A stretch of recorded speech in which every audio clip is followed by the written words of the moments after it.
Media మిత్రులందరికీ నమస్కారం. ఈరోజు కాళేశ్వరం కమిషన్ లో భాగంగా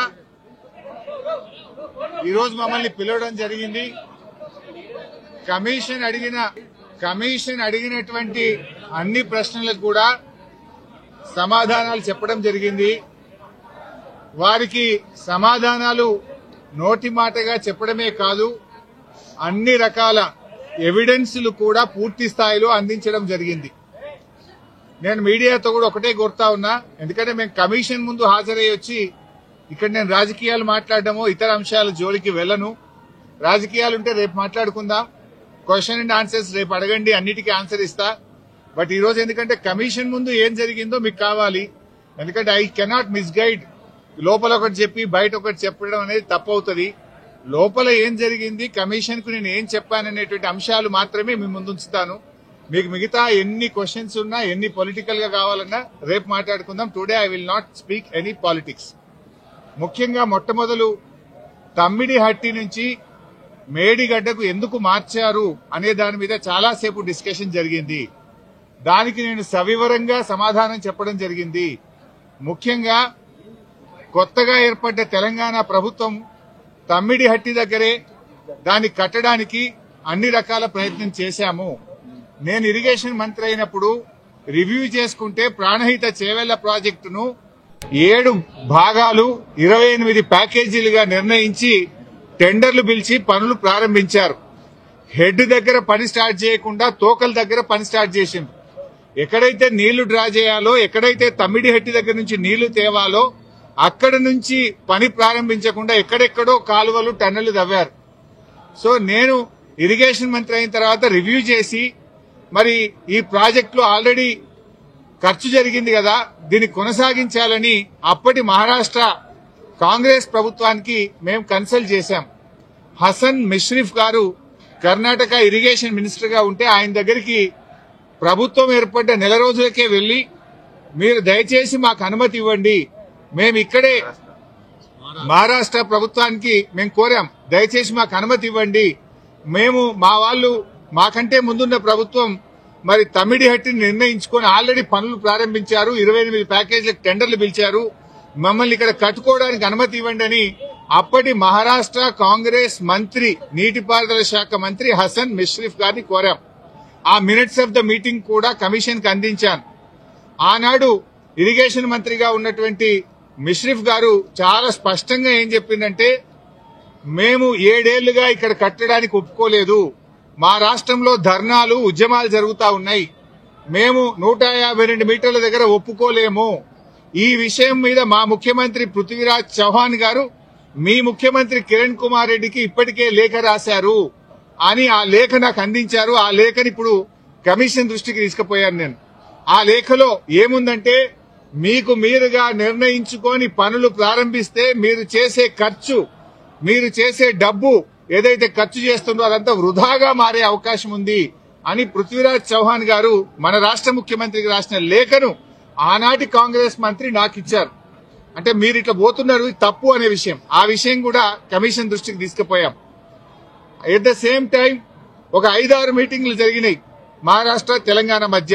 5-6 మీటింగ్లు మినిస్టర్ లెవెల్లో, ఇంజనీర్ల లెవెల్లో, ఫైనల్ గా ముఖ్యమంత్రి కేసీఆర్ గారు స్వయంగా మహారాష్ట్రకు వచ్చి మహారాష్ట్ర ముఖ్యమంత్రి ఫడ్నవీస్ గారితో జరిగిన చర్చల మొత్తం సారాంశాన్ని వారికి చెప్పే ప్రయత్నం చేశాం. ఎందుకంటే అనేక ప్రయత్నాలు చేశాం. మహారాష్ట్రలో కాంగ్రెస్ ప్రభుత్వంపై బీజేపీ ప్రభుత్వం వచ్చింది. అప్పుడు గిరీష్ మహాజన్ గారు నీటిపారుదల శాఖ మంత్రిగా ఉంటే 2015 జనవరిలో నేను వెళ్లి గిరీష్ మహాజన్ గారిని కూడా, మీరు ఎంత నష్టపరిహారం అడిగినా ఇస్తాము, దయచేసి మాకు ఉద్యమాల్లో నుంచి వచ్చిన ప్రభుత్వం, నీళ్ల కోసమే తెలంగాణ ఉద్యమం జరిగింది, నీళ్లే మాకు జీవాధారం, మాకు తమ్మిడిహట్టి దగ్గర అనుమతించండి అని గిరీష్ మహాజన్ గారిని కూడా కోరాం. ఆయన కూడా ససేమిరా అన్నారు. అప్పుడు మన రాష్ట్ర ముఖ్యమంత్రి కేసీఆర్ గారు స్వయంగా మహారాష్ట్రకు వచ్చి అక్కడ మహారాష్ట్ర రాజ్ భవన్ లో విద్యాసాగర్ రావు గారి గవర్నర్ గారి సమక్షంలో మహారాష్ట్ర ముఖ్యమంత్రి ఫడ్నవీస్ గారిని 17 ఫిబ్రవరి 2015 రోజు తమ్మిడిహట్టి దగ్గర బ్యారేజ్ కట్టడానికి అనుమతి ఇవ్వండి అని అనేక రకాలుగా కేసీఆర్ గారు మహారాష్ట్ర ప్రభుత్వాన్ని, మహారాష్ట్ర ముఖ్యమంత్రి గారికి విజ్ఞప్తులు చేశారు. అయినా వారు ససేమిరా అన్నారు. ఫడ్నవీస్ గారు మాట్లాడుతూ, మాకంటే ముందు 7 ఏళ్లు కాంగ్రెస్ ప్రభుత్వం ఉండే, 7 ఏళ్లు కాంగ్రెస్ ప్రభుత్వం తమ్మిడిహట్టి దగ్గర ఒప్పుకోనప్పుడు ఇవాళ నేను బీజేపీ గవర్నమెంట్, ఆ రోజు తమ్మిడిహట్టి దగ్గర కట్టొద్దని నేనే ధర్నాలు చేసినా, పోరాటాలు చేసినా, ఇవాళ నేనెట్లా ఒప్పుకుంటా? రాజకీయంగా అది ఎట్లా సాధ్యమైతది? ఒప్పుకునే ప్రశ్నే లేదని ఆ రోజు ఖరాఖండిగా మహారాష్ట్ర ముఖ్యమంత్రి గారు కేసీఆర్ గారికి చెప్పారు. 7 ఏళ్లు మహారాష్ట్రలో కాంగ్రెస్, ఢిల్లీలో కాంగ్రెస్, మన దగ్గర కాంగ్రెస్, 3 చోట్ల కాంగ్రెస్ ప్రభుత్వం ఉన్నా తమ్మిడిహట్టి దగ్గర బ్యారేజీలకు ఒప్పించడంలో, అగ్రిమెంట్ చేయడంలో, పనులు చేయడంలో ఆనాటి కాంగ్రెస్ ప్రభుత్వం పూర్తిగా ఫెయిల్ అయింది. నాటి కాంగ్రెస్ ప్రభుత్వంలో ఉత్తమ్ కుమార్ రెడ్డి, కోమటిరెడ్డి వెంకటరెడ్డి, శ్రీధర్ బాబు వీళ్లే తెలంగాణ ప్రాంతం నుంచి మంత్రులుగా ఉన్నారు. మీరు పట్టించుకోలే, 7 ఏళ్లు మీరు చేయలే. బట్ అయినా మేము అన్ని రకాలుగా ప్రయత్నం చేశాం. ఇంత మధ్యలోనే, ఈ సమయంలోనే సెంట్రల్ వాటర్ కమిషన్ తమ్మిడిహట్టి దగ్గర నీళ్లు లేవు అని 2 లేఖలు రాసింది. 2 లేఖల్లో స్పష్టంగా అక్కడ నీటి లభ్యత తక్కువ ఉంది, మీరు ప్రత్యామ్నాయం చూసుకోండి అని మనకు కేంద్ర సిడబ్ల్యూసి మనకు చెప్పడం జరిగింది. అదేవిధంగా అదే సిడబ్ల్యూసి మీరు కట్టిన రిజర్వాయర్లు తక్కువ ఉన్నాయి, రిజర్వాయర్ల సంఖ్య పెంచుకోండి అని కూడా చెప్పింది. ఇవన్నీ లెటర్లు కూడా ఈరోజు కమిషన్ కి ఇచ్చాం. సిడబ్ల్యూసి నుంచి వచ్చిన 3 లేఖలు ఈరోజు కమిషన్ కి ఇచ్చాం. అప్పుడు కూడా కేసీఆర్ గారు ఒకవైపు మహారాష్ట్ర ఒప్పుకోవడం లేదు, రెండవ వైపు నీళ్లే లేవు. ఈ పరిస్థితుల్లో ఏం చేయాలని కేంద్ర ప్రభుత్వ సంస్థ వ్యాప్కోస్ కు కేసీఆర్ గారు మరి ఏం చేయాలో ప్రత్యామ్నాయం సూచించండి అని వ్యాప్కోస్ కు మేము ఇవ్వడం జరిగింది. వ్యాప్కోస్ ఎవరో అల్లాటప్ప సంస్థ కాదు, అది సిడబ్ల్యూసిలో అంతర్భాగము, కేంద్ర జలవనరుల శాఖలో అంతర్భాగము. ఆ వ్యాప్కోస్ కి ఇస్తే వ్యాప్కోస్ లైడార్ సర్వే చేసి డీటెయిల్డ్ గా ఎగ్జామిన్ చేసి మాకు మేడిగడ్డ దగ్గర నీటి లభ్యత ఉంటది, అక్కడ ప్రాజెక్టు కట్టుకోండి అని వ్యాప్కోస్ అనే సంస్థ చెప్పింది. ఆ వివరాలు కూడా కమిషన్ కి అందించాం. సో వ్యాప్కోస్ నివేదిక మేరకు, సెంట్రల్ వాటర్ కమిషన్ సూచనల మేరకు మహారాష్ట్ర ఒప్పుకోకపోవడం వల్ల మన ఇంజనీర్ల రికమెండేషన్ మేరకు ఆనాడు రాష్ట్ర ప్రభుత్వం నీళ్లు లేని చోట నుంచి నీళ్లున్న చోటకు మేడిగడ్డ ప్రాజెక్టుకు రూపకల్పన చేశాం. మీరు ఆనాడు నీళ్లు లేని చోట ప్రాజెక్టు ఇరికిచ్చే ప్రయత్నం చేసినారు. 7 ఏళ్లలో మహారాష్ట్రాన్ని ఒప్పించలేకపోయారు. అక్కడ వైల్డ్ లైఫ్ ప్రాజెక్టు కూడా ఉంది, చాప్రాల్ అనే వైల్డ్ లైఫ్ ప్రాజెక్టు కూడా తమ్మిడిహట్టి దగ్గర ఉంది.